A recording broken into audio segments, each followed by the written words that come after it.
Dans ce petit voyage, nous allons partir pendant 2 jours en bikepacking entre Queyras et Ubaye. C'est parti pour cette magnifique aventure.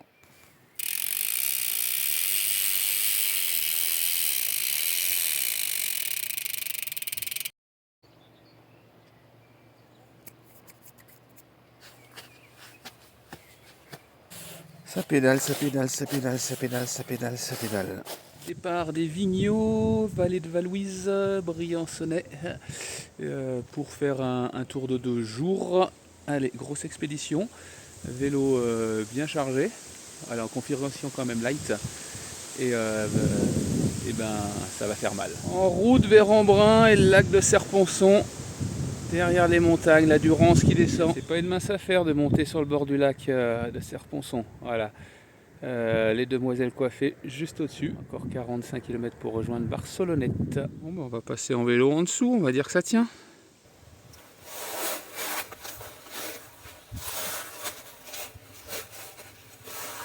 Franchement, c'est un point de vue unique, quoi. 300 mètres au-dessus du lac de Serponçon, majestueux. Et ben on va rentrer dans l'Ubaye, en direction de Barcelonnette.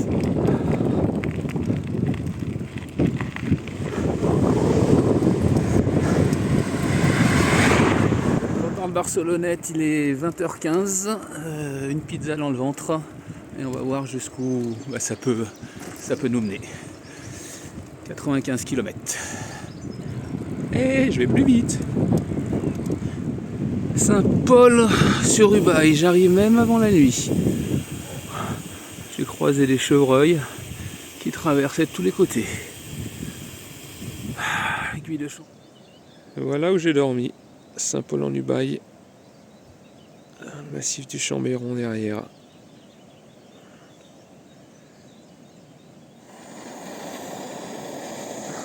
On prépare le petit déj avant d'attaquer le col de Vars. Petit matin du deuxième jour du tour du Queyras Ubaye.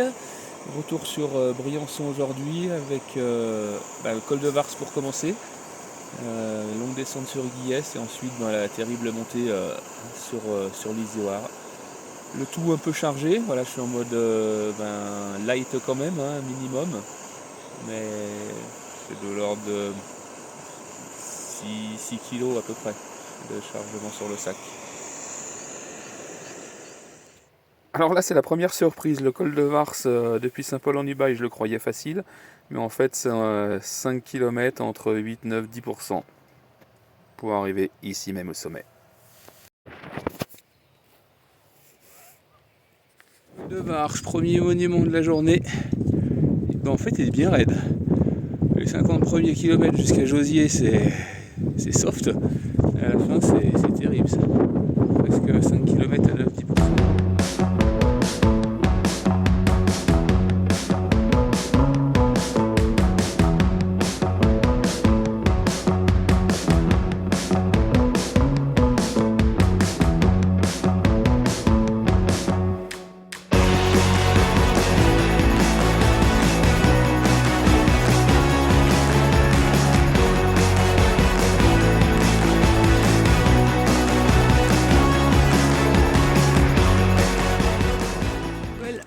Izoard ouvert.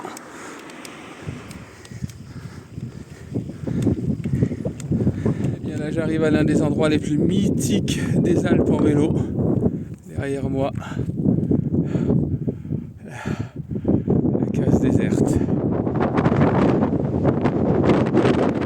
Et bien ça y est, on arrive sur le dernier kilomètre de l'Izoard. C'est presque un soulagement parce que là c'est l'avant-dernier virage et désormais la pente fléchit légèrement.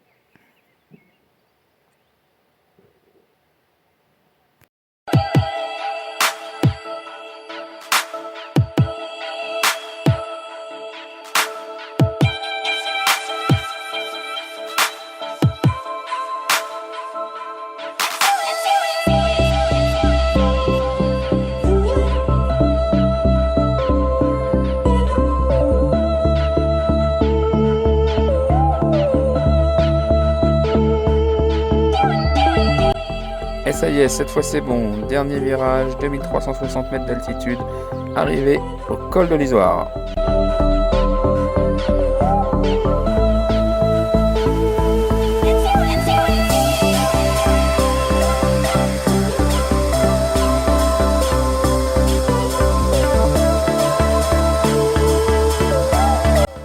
reste plus qu'à assurer 1000 mètres de descente à droite vers Briançon.